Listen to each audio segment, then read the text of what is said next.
My husband and sister demanded a divorce after I inherited $650,000. You're just a stepping stone to my fortune now. He sneered. I showed them Mom's will and watched their faces drain of color. The money would only be mine if we divorced. Hello everyone. Thank you for being here with me today. Before I begin my story, I'd love to know which city you're joining us from. Please feel free to share in the comments. Now, let me take you into this story. My husband and my sister demanded a divorce right after I inherited my mom's fortune. They thought they'd hit the jackpot, you see. They thought their wicked little plan had come together perfectly. But they had no idea that my mother, even in death, was about to outsmart them both. It all started on what was, without a doubt, the worst day of my life, the day I lost my mom. One minute, we were on the phone making a date for our standing Thursday lunch, arguing playfully about whether to go for Italian or Thai, and the next, she was gone. A sudden, massive heart attack at 62. There was no warning. No goodbye. The grief was a physical thing, a crushing weight on my chest that made it hard to breathe, a thick, gray fog in my head that made it impossible to think straight. We'd had so many unfinished conversations, so much unspoken distance between us in those last few years that would now stretch on into eternity, never to be filled. Through that initial, blinding darkness, my husband, Caleb, seemed like my rock. He and my younger sister, Brooke, immediately formed a protective circle around me. Or so I believed. Caleb handled the funeral arrangements, his voice calm and steady on the phone with the funeral director as I sat beside him, unable to even choose a casket. I remember just pointing at a simple oak one, and he nodded, squeezing my hand and saying, "It's perfect, honey." She would have loved it. At the funeral, he gave a eulogy that brought tears to everyone's eyes, talking about Mom's sharp wit and kind heart, and how much he, as her son-in-law, had loved her. It was a beautiful performance. Brooke was right there beside him, the perfect supporting actress.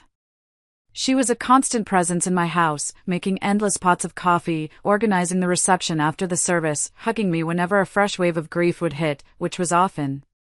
They were a team, my team. They held me up when I felt like I was crumbling. I should have seen the first little crack, the first warning sign, when we were packing up Mom's belongings a week after the funeral. The house felt so empty, so quiet without her. I was sitting on the floor of her bedroom, holding her favorite cashmere sweater to my face, trying to find the last traces of her perfume, when Caleb ran his hand over her antique mahogany dining table. "Your mom had great taste, Audrey," he commented, his voice a little too loud in the silent house. Brooke, who was supposed to be helping me sort through photos, was instead looking through Mom's jewelry box. She held up a delicate sapphire necklace. She sure did. I wonder what some of this stuff is worth. This stuff is probably worth a fortune. We should get it appraised, Caleb said, his tone practical. Just to know what you're dealing with. I just nodded, too lost in my own world of sorrow to register the cold, calculating tone in their voices. I was a ship lost in a storm, and I was just grateful to have what I thought were two lighthouses guiding me to shore. Looking back now, I realize they weren't lighthouses. They were circling sharks, smelling blood in the water, just waiting for the right moment to strike. And that moment came exactly 3 weeks after we buried my mother, in the form of a phone call from her lawyer, a kind man named Mr. Davies. He needed to see me in person to discuss the details of my inheritance. I remember thinking it was odd. My mom was a senior accountant at a mid-sized firm. She was comfortable, but she wasn't wealthy. She drove a sensible Buick and lived in the same cozy little house in Maplewood for 30 years. I figured I'd inherit the house, which had long been paid off, and maybe some savings to help with the property taxes and upkeep. I had no idea that I was about to walk into a meeting that would detonate my entire life. And I had no idea that my mom, my quiet, careful mom, had laid the most elegant, most righteous trap I've ever seen. My relationship with Mom had been complicated in her last few years. I loved her dearly, of course, but there was a distance between us I couldn't quite bridge, a subtle tension that hummed beneath the surface of our conversations. A huge part of that problem was that she never really approved of Caleb. She never said, "Audrey, I don't like your husband," not in so many words. She was too refined for that. But her feelings were crystal clear in other ways. During our visits to her house, Mom would go quiet whenever Caleb launched into one of his grand plans for the future. He always had some new scheme, some unbeatable business venture that was just one small investment away from making us rich. I remember one Sunday dinner vividly. I'd made pot roast, Mom's favorite. Caleb started talking about his latest idea, something to do with cryptocurrency and blockchain. His eyes were shining with that feverish excitement he got, and he was talking a mile a minute, using all this jargon I didn't understand. "So the initial buy-in is only $10,000, he said, looking pointedly at Mom, but the projections show a potential 500% return in the first year alone. It's the future, really." I was trying to be supportive. "It sounds interesting, honey," I said, a little hesitantly. Mom just sat there, slowly stirring her iced tea, the clinking of the spoon against the glass the only sound for a long moment. Finally, she looked at him, her gaze level. "And where does this $10,000 come from, Caleb?" she asked, her voice deceptively sweet. "Well, that's the thing," he said, laughing it off. "We're still working out the financing." "I see," she said, and that was it. But that I see was filled with a universe of meaning. It meant, I see right through you. It wasn't just him, though. Lately, I'd been forcing myself to remember how her quiet disapproval extended to the way Caleb and my sister, Brooke, interacted. They were always a little too close, a little too chummy. I once brushed it off as them just getting along, a brother-in-law and sister-in-law who happened to click. But Mom saw something else. I'll never forget one hot afternoon in July, maybe a year before Mom passed. The three of us were sitting on her porch swing. Caleb had his arm draped casually over the back of Brooke's chair, his fingers occasionally brushing her shoulder as they laughed about some inside joke I wasn't a part of. I remember feeling a familiar pang of being on the outside looking in with them. Mom, who had been quietly reading her book, looked up over her glasses, her eyes lingering on them for a moment. "Family is a precious thing," she said, her voice soft but carrying a strange weight. "You have to make sure you keep the lines clear." Caleb and Brooke just glanced at each other and smirked, as if dismissing the comment of a doddering old woman. I felt a flash of irritation at Mom. Why did she always have to be so critical? After one of those tense dinners, when Caleb was outside taking a phone call, I finally confronted her in the kitchen as we were doing the dishes. "Mom, why can't you just be happy for me?" I asked, my voice tight with frustration. "Why do you always have to find something wrong with him?" She dried a plate with deliberate precision before answering, her back to me. "I am happy when you're truly happy, sweetheart," she replied carefully. "I just want to make sure you're seeing the whole picture." "He's not perfect, but he's who I chose," I told her, my voice rising. "He's a good man. Can't you just accept that?" She turned then, and she gave me that look, the one that made me feel like she could see all the moves on a chessboard I couldn't even imagine existed. It was frustrating and comforting all at once. "I love you, Audrey," was all she said. "More than you know." I thought she was being overprotective, maybe even a little controlling. Now I realize Mom saw through his charm to the calculating greed underneath. And even more terrifying, she saw the reflection of it in my own sister's eyes. She knew that when a large sum of money entered our lives, their true colors would show. And she was preparing for that moment long before I even knew it was coming. I met Mr. Davies at his law firm in downtown Chicago the next morning. His office was on the 40th floor, with a stunning view of the lake that I was too nervous to appreciate. It was all dark wood and leather-bound books, the kind of place that smelled like old paper and quiet money. He was a kind, grandfatherly man who had handled my mother's affairs for over 20 years, and his gentle demeanor immediately put me at ease. "Audrey, thank you for coming in," he said, gesturing for me to sit in one of the plush leather chairs opposite his desk. "First, let me again express my deepest condolences. Your mother was a remarkable woman. Very sharp. Thank you, Mr. Davies, I murmured, my hands clutching my purse in my lap. You said on the phone, you needed to discuss her estate? Yes, he said, sliding a thick, navy blue folder across his polished desk. Your mother was a very meticulous planner. She left you everything, Audrey. The house in Maplewood, her retirement accounts, her savings, and some investments I don't believe you knew about.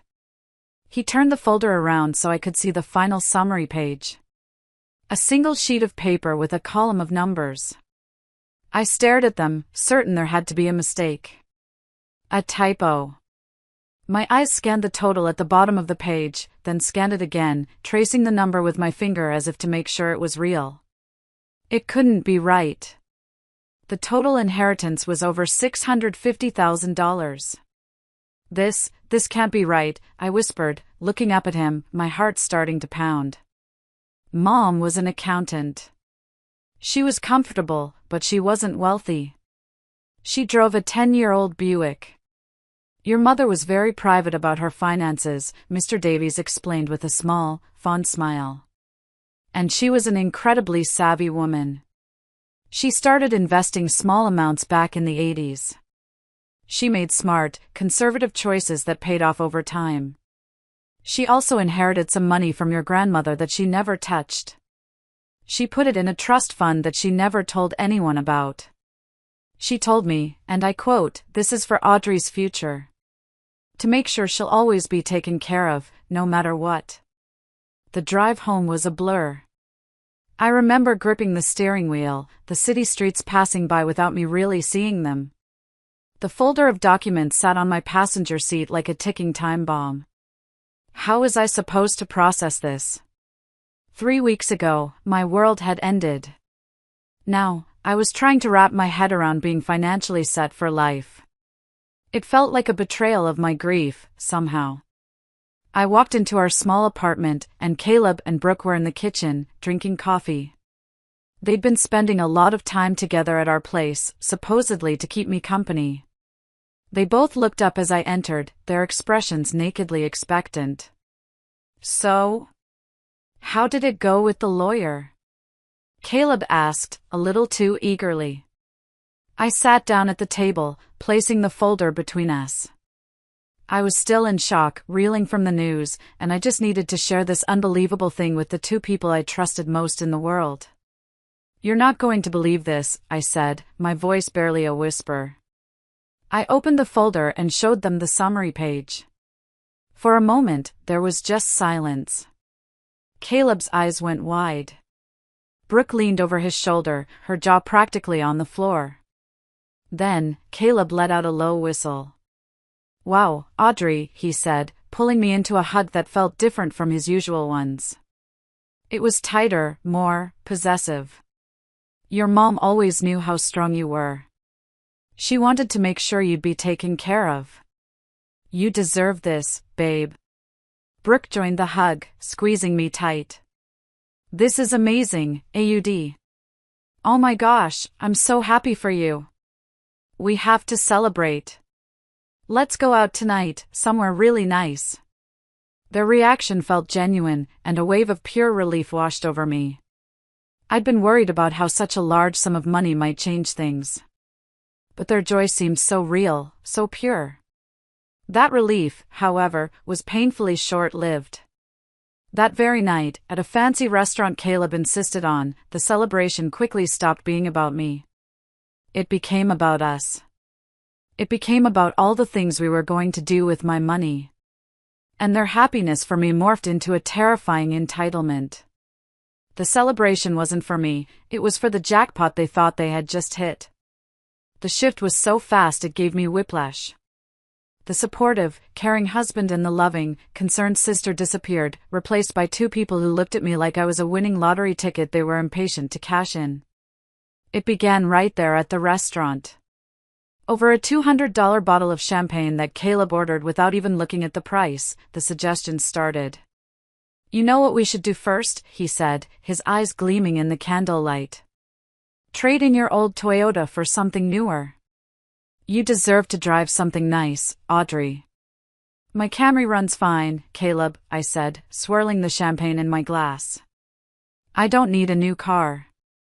Brooke, sitting beside him, chimed in, placing her hand on my arm. Oh, come on, AUD, live a little. With the inheritance, you could afford something really good. A BMW, maybe. Or that Lexus you always admired when we drove past the dealership. We could both get new cars. Caleb added, his grin widening. A fresh start. The conversation snowballed from there. Before the appetizers even arrived, they had planned a month-long trip to Europe for the three of us, first-class tickets, of course. By the main course, they were talking about selling our small apartment and buying a big house in the suburbs. Something with a pool, Caleb said dreamily. And a big yard for barbecues. And a guest house for when I come to stay. Brooke added with a laugh, squeezing Caleb's arm. Something about their tag-teamed eagerness, their perfectly synchronized plans, made me deeply uncomfortable.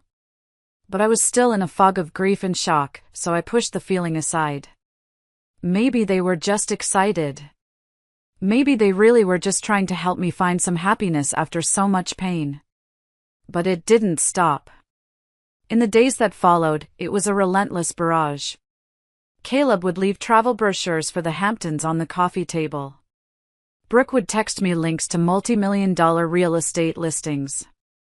They talked about it constantly, a deafening chorus of suggestions for how we should spend my mother's life savings. They spoke in terms of we and our, and I started to feel like a stranger in my own life, a silent partner whose only role was to open the checkbook. The pressure was immense, coming from both sides, making me feel cornered in my own home. There was a hunger in their eyes when they talked about the money, a calculating quality that I had never seen before.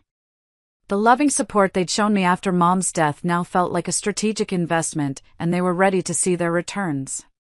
The breaking point, the moment the illusion shattered completely, came about a week into this spending fantasy. It was a Tuesday night. I'd made spaghetti and meatballs, Caleb's favorite, in a desperate attempt to find some normalcy, to have just one quiet dinner without talking about money.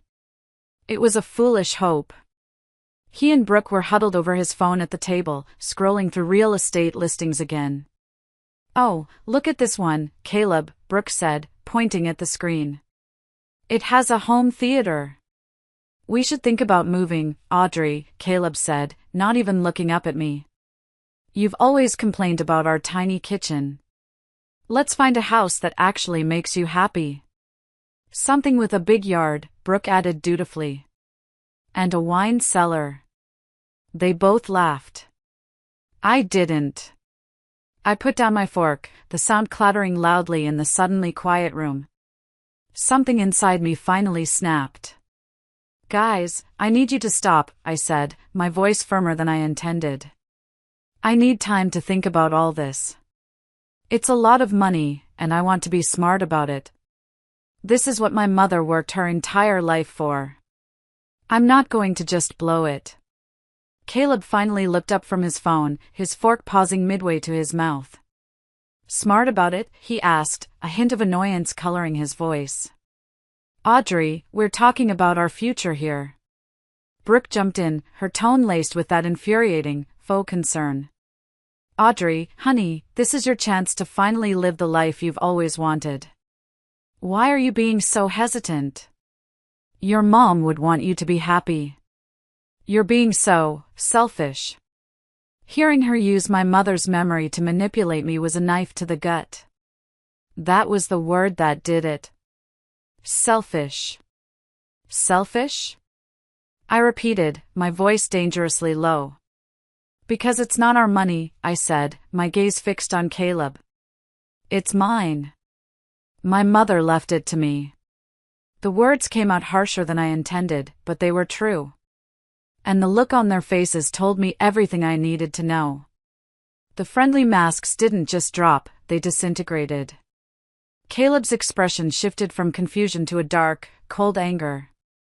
Brooke's face hardened, her eyes turning to chips of ice. In that moment, I wasn't their beloved wife and sister. I was an obstacle. I was a dragon hoarding a treasure they believed was rightfully theirs. And that was when their coordinated campaign of manipulation and gaslighting truly began. They were determined to make me believe that my caution was a character flaw, that my prudence was a sickness, and that my grief was making me irrational. After that disastrous spaghetti dinner, the atmosphere in our apartment became toxic, suffocating. Caleb stopped bringing me coffee in the morning, a small ritual he'd done almost every day for our entire 8-year marriage. It was a small thing, but it felt like a declaration of war. He stopped asking how my day went. The compliments, the little touches, the shared smiles, all of it vanished overnight. He moved his pillow and blanket to the guest room. The first night he did it, I stood in the doorway of our bedroom, confused. "What are you doing?" I asked. "I think it's for the best," he said without looking at me, arranging the pillows on the small bed. "You're obviously going through a lot. I want to give you space to process your grief." It was a lie, and we both knew it. It was a punishment. He was withdrawing his affection, his presence, to make me bend to his will. Brooke played her part perfectly. Her concerned texts turned into critical ones. "Audi, I'm really worried about you," she'd write. "Caleb is just trying to help you, and you're pushing him away. This isn't like you. You're letting money change you." The silence in our house became a living entity. We'd go entire evenings without speaking. I'd be in the living room trying to read, and he'd be in the guest room watching TV, the canned laughter from some sitcom echoing down the hall, a mocking soundtrack to my misery. When we did interact, it was purely functional. "Did you pay the electric bill? We're out of milk." I felt like I was going crazy. I started making small meals for myself that I'd eat alone in the kitchen. I tried to cook his favorite meal again a week later, a roast chicken. He came home late, glanced at the oven, and said, "I already ate," before disappearing into the guest room. I threw the entire chicken in the trash, then sat at the table and cried. One night, desperate for a human connection, I called my best friend, Paige. I broke down on the phone, the weeks of pressure and loneliness finally spilling out in a torrent of tears. "He's acting like I personally stole money from him," I sobbed. "He and Brooke, they're ganging up on me. They make me feel like I'm a terrible person for not wanting to blow through my mom's life savings." Paige listened patiently until I was done. Then she said, her voice gentle but firm, "Audrey, have you considered that maybe they're showing you who they really are? Your mom never liked Caleb, did she? And honestly, I never liked the way he and Brooke acted around each other. It always seemed a little too performative." Paige reminded me of things I had chosen to forget. Like the time at my 40th birthday party when she caught Caleb and Brooke in a corner, whispering and laughing together, and how they immediately stopped and looked guilty when they saw her. Or the way Caleb always took Brooke's side in any minor family disagreement. The words hit me like a physical blow. Mom had tried to warn me. Paige had tried to warn me. And I hadn't listened. "She saw it," I whispered into the phone, a horrifying clarity starting to cut through the fog. "She saw all of it." "Maybe it's time you started seeing it, too," Paige replied softly. But I wasn't ready. I wasn't ready to admit that my 8-year marriage had been built on a foundation of sand, or that my own sister could be capable of such a deep and calculated cruelty. I still hoped, foolishly, that this was all a terrible misunderstanding. I was about to learn just how wrong I was. The final piece of the puzzle, the one that turned my heartbreak into cold, hard certainty, fell into place on a rainy Thursday night. It was about a month after the funeral. Caleb was supposedly working late again, a common occurrence now. Brooke had texted me earlier saying she was having a quiet night in, a text that now seems laughably false. I was feeling particularly lonely and was trying to find a document for our tax returns that Caleb was supposed to have saved on our shared cloud drive. I couldn't find it, so I decided to check his iPad, which he'd left on the kitchen counter. He usually kept his devices locked, but for some reason, this time it was open. And so was his messaging app. I wasn't trying to snoop. Honestly. but the name at the top of the most recent conversation made my blood run cold. It was Brooke. My finger hovered over the screen, my heart pounding against my ribs like a trapped bird. A voice in my head screamed at me to close it, to walk away, to preserve the fragile, paper-thin illusion of my life. Don't do it, Audrey. You can't unsee it. But I couldn't stop myself. The doubt had become a cancer, and I needed to know the truth, no matter how ugly. I had to know. I tapped on the conversation. And in an instant, my world ended. It wasn't just a few friendly texts. It was a novel of their betrayal. Weeks and weeks of messages, stretching back to even before my mother had died. They talked about me, calling me the warden and the ice queen. They complained about my grief, my caution with the money, my selfishness. And then, there were the other messages. Messages filled with I love yous and I miss yous. Plans for secret meetups at cheap motels. Details of their long-running affair that made me feel physically ill, like I needed to scrub my skin raw. But the worst part, the part that shattered my soul into a million jagged pieces, was the conversation they'd had just that afternoon. It was a roadmap of their evil little plan. Brooke, heard from the Ice Queen today. Is she ready to thaw out the credit cards yet? Caleb, not a chance. She's still talking about being smart with it. I swear, she enjoys being miserable. I can't take it anymore. Brooke, ugh. Just do it already. Ask for the divorce tonight. She'll fall apart and come running to me for support. Once she's vulnerable, we can convince her to give us our share as a settlement. It'll be easier than fighting for it in court, especially with her being so emotionally unstable. Caleb, I will. Tonight. I can't stand another day in this house with her. I just want to be with you. Brooke, just a little longer, my love. Soon it'll all be ours. I dropped the iPad on the kitchen counter as if it had burned my hand. The clatter echoed in the silent apartment. I couldn't breathe. The air was too thick, too heavy. I stumbled back and slid down the kitchen cabinets until I was sitting on the cold linoleum floor. The man I had loved for 8 years and the sister I had grown up with, my own flesh and blood, had been plotting against me. It wasn't just about the money. They wanted to destroy me, label me as unstable, and leave me with nothing. The pain was indescribable. It was a raw, gaping wound. I sat there in the dark for what felt like an eternity, the ticking of the kitchen clock marking each agonizing second. And through that all-consuming pain, something else began to rise. A cold, quiet rage. The grieving, naive Audrey died right there on the kitchen floor. And the woman who took her place knew exactly what she had to do. I waited. For 2 hours, I just sat there in the dark, and I waited for him to come home. 2 hours later, right on cue, Caleb walked through the door. He tossed his keys on the counter, the metallic jingle unnaturally loud in the silence. He didn't even see me at first, sitting there at the kitchen table in the dark. I hadn't moved since I read the messages. I was a statue carved from ice and fury. Audrey? Why are all the lights off? He asked, a hint of irritation in his voice. He flipped the switch, flooding the room with light. He blinked, finally seeing me. We need to talk, he said, his voice flat and rehearsed. He was launching the plan. Oh, I know, I replied, my voice chillingly calm.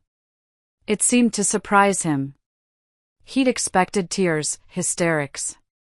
He didn't get them. He paused, a flicker of uncertainty crossing his eyes before he forged ahead.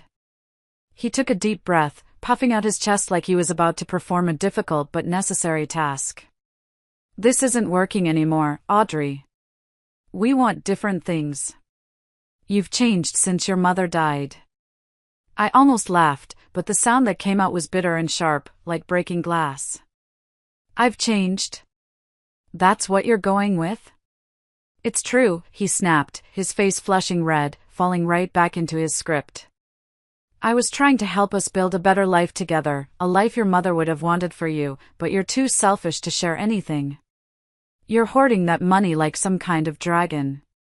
Selfish, I repeated the word, letting it hang in the air between us like a foul smell. Now it was my turn. My mother just died.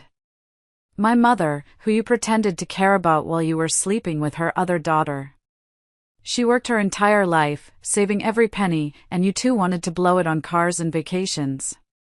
Well, maybe if we divorce, we'll both be happier, he said with a dismissive shrug, the line delivered just as Brooke had instructed. He was so confident, so sure that he held all the cards. He thought he was about to break me. He had no idea I was about to break him.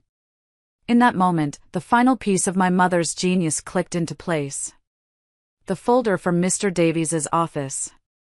It was no longer just a legal document, it was a weapon. A perfectly crafted weapon. And my mother had placed it directly into my hand. Okay, I said calmly, the calmness seeming to unnerve him more than any shouting would have. We can get a divorce. But there's something you should know first. Caleb's eyebrows shot up. What? He asked suspiciously. I stood up, my movements slow and deliberate. I walked to our home office and pulled the thick, navy blue folder from the fireproof safe. I hadn't looked at it since the day I came home from the lawyer's office, but now I understood why Mr. Davies had insisted I review everything thoroughly. I returned to the kitchen and slid the folder across the counter to Caleb. It landed with a soft, definitive thud. Go ahead, I said, my voice steady. Read the highlighted section on page 12. Caleb opened the folder with the smug confidence of a man who thought he had already won. He probably thought it was some sentimental nonsense, a letter from my mom that I wanted him to read to make him feel guilty. His eyes scanned the page, and I watched, with a grim sense of satisfaction, as the entire trajectory of his life changed in the space of 30 seconds. The color drained from his face. His smugness evaporated, replaced by confusion, then disbelief, then pure, unadulterated panic. He read the words aloud, his voice cracking, stumbling over the legal terms. If my daughter, Audrey, is married at the time of my passing, she will not receive access to any portion of her inheritance, unless and until she is legally divorced. He paused, swallowing hard, his knuckles turning white as he gripped the papers. No spouse, or third party, may claim or access any portion of my estate under any circumstances. The kitchen fell silent except for the humming of the refrigerator, a sound that suddenly seemed deafening. He looked up at me, his eyes wide with a dawning, sickening horror. You mean? If we divorce, I get the money, I confirmed, my voice as cold and sharp as an icicle.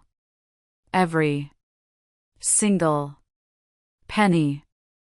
I let that sink in for a long moment before delivering the final blow. But if we stay married, Audrey, neither of us sees a dime. The entire inheritance, all $650,000 of it, goes directly to the American Heart Association instead. He stared at the legal document as if it had grown teeth and bitten him. His hands were actually shaking as he reread the highlighted section, as if hoping the words would change. Your mother planned this, he whispered, his voice filled with a new kind of respect and terror. She knew. Oh, she sure did, I said. Mr. Davies told me she had this clause added 2 years ago. Right around the time you started asking her for loans to fund your brilliant business ideas, remember? And right around the time you and my sister started getting a little too close for comfort. His head snapped up, his face a mask of guilt and shock. He knew exactly what I was talking about. The time he'd approached Mom about investing in his friend's food truck venture. The time he'd asked her to co-sign a loan for his cryptocurrency mining equipment. The time he'd suggested she help us with a down payment on a bigger house. Mom had politely declined each request, but I could see now that she'd been taking notes, building a case, preparing her defenses. She trapped me, Caleb stammered, slumping into one of our kitchen chairs like a puppet with its strings cut. She protected me, I corrected, my voice hard as steel. There's a difference. He put his head in his hands, his mind scrambling. But I already talked to a lawyer. I did my research. He said spouses are entitled to half of everything acquired during the marriage. Not an inheritance with specific, legally binding conditions attached, I explained, feeling oddly calm, almost detached. Mom's lawyer made sure of that. She researched Illinois divorce law for 6 months before she wrote this clause. It's ironclad. So if you divorce me, you and Brooke get nothing. And if you don't divorce me, you also get nothing. He looked up at me, his eyes filled with a desperate, pathetic plea. The cool, calculating man was completely gone, replaced by a whining child who had just had his favorite toy taken away. Audrey, please. I'm sorry. I was just excited about the possibilities. I didn't mean to. We can work this out. We don't have to get divorced. Work this out? I asked, my voice dangerously soft. Didn't mean to what, Caleb? Didn't mean to sleep with my sister? Didn't mean to plot behind my back to steal my mother's money? The silence that followed was absolute, heavier than anything I had ever experienced. Caleb's jaw dropped. The last bit of color drained from his face, leaving him looking pale and sickly under the harsh kitchen lights. He looked like a man who had just seen a ghost. In a way, he had. He was seeing the ghost of the woman he thought he had married, the naive, trusting woman he and my sister thought they could break. What did you say? He stammered, his eyes darting around the room as if looking for an escape route, a place to hide. I didn't raise my voice. I didn't have to. I picked up his iPad from the counter where I'd left it, the screen still glowing with their treachery. I held it up. I said, I know everything, I stated, each word a perfectly polished stone of fact. About you. About Brooke. About your disgusting little plan to have me declared emotionally unstable so you could get your hands on my money. Okay, I added that last part myself, but judging by the flicker of recognition in his eyes, I wasn't far off the mark. I watched him crumble. It wasn't loud or dramatic like in the movies. It was a quiet, pathetic implosion. The confident man who was ready to leave me 5 minutes ago was gone. In his place was a cornered animal, stripped of all its power, its fangs, its claws. He just stared at the iPad, then at me, his mouth opening and closing with no sound coming out. He had been so sure of his victory, so certain of my weakness. He never once considered my mother's strength. He had walked straight into the most elegant, most righteous trap I have ever seen. My mother, my brilliant, loving mother, had seen this moment coming from miles away, and she had made sure I would be protected when it finally arrived. She knew his greed would be his undoing. She knew he would choose money over love. And she made sure that when he made that choice, he would be left with absolutely, unequivocally nothing. The fight went out of him completely. He slumped in his chair, a broken man. He didn't deny it. He couldn't. The evidence was right there, glowing in his face. He just kept whispering, I'm sorry. I'm so sorry. But his apologies were as worthless and empty as his love had been. It's a funny thing, clarity. For 8 years, my life had been a fuzzy picture. I loved my husband, I loved my sister, and I thought my mom was just a little too critical. But in that one terrible, clarifying moment, everything came into sharp, painful focus. I saw them for who they really were, greedy, faithless cowards. And I saw my mom for who she had always been, my fierce protector, my guardian angel, even from beyond the grave. If you are still listening to my story, if you've followed me into this dark kitchen on the worst night of my life, please help me by liking this video and commenting with the number 1 below. It lets me know that you're still here, that you've given me a like, and that you are walking with me on this journey. Your support means more to me than you could ever know. It's a light in a very dark tunnel. Please, comment with the number 1, and listen to how I took back my life. The divorce was surprisingly smooth, almost anticlimactic. Once Caleb's lawyer saw the divorce clause in my mother's will, he quickly advised Caleb that there was nothing to fight for. The man actually sighed on the phone with my lawyer, saying, "Your client's mother was a very smart woman." My legal fees were minimal.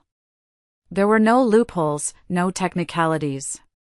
My mom and her estate planning attorneys had made sure every detail was legally bulletproof. The process of separating our lives was clinical. We divided 8 years of a shared life over a single weekend. I was ruthless. I watched as Caleb packed his boxes, a hollowed-out version of the man I once loved. He tried to argue for the nice television, the leather armchair, but he had no fight left in him. I just gave him a look, and he would back down. He moved out with his clothes, his old Ford, and his wounded pride. He ended up in a tiny, depressing studio apartment on the other side of Chicago. As for Brooke, I received a flood of tearful voicemails and frantic texts. They were a pathetic mix of denial, blame, and half-hearted apologies. She claimed Caleb had manipulated her, that she was confused by her grief for Mom, that she never meant to hurt me. I never responded. A few weeks after the divorce was finalized, she showed up at my door. I saw her through the peephole and just stood there, my heart a cold, hard stone in my chest, until she finally gave up and left. She called me one last time, a few days later. For some reason, I decided to answer. Her voice was small, pleading. "Audrey? Please, don't do this. We're sisters. We're family. You can't just cut me out of your life." I let the silence sit for a moment before I replied, my voice calm and void of emotion. "You stopped being my sister the moment you chose to betray me with my husband. Family doesn't do what you did. You made your choice, Brooke. Now you get to live with it." I hung up the phone and blocked her number and her from every part of my life. It was one of the hardest things I've ever had to do, but it was also the most necessary. Mourning the loss of a sister who was still alive was a strange and terrible kind of grief, but it was a grief I knew I had to move through to survive. The months that followed were about rebuilding, brick by painful brick. There were days I didn't want to get out of bed. The betrayal had left deep, ragged scars. But every time I felt myself slipping into despair, I would think of my mom. I would think of her strength, her foresight. She hadn't just left me a large inheritance, she had left me a chance to start over, a clean break, a new life. And I was not going to waste it. The first thing I did once the paperwork was finalized was quit my stressful job at the marketing agency. I had been working 60-hour weeks there for years, for a mediocre salary and a boss who didn't appreciate me. I walked in on a Monday morning, gave my 2 weeks' notice, and felt a weight I didn't even know I was carrying lift off my shoulders. The inheritance gave me the financial freedom to be selective, so I started my own freelance consulting business from a small home office.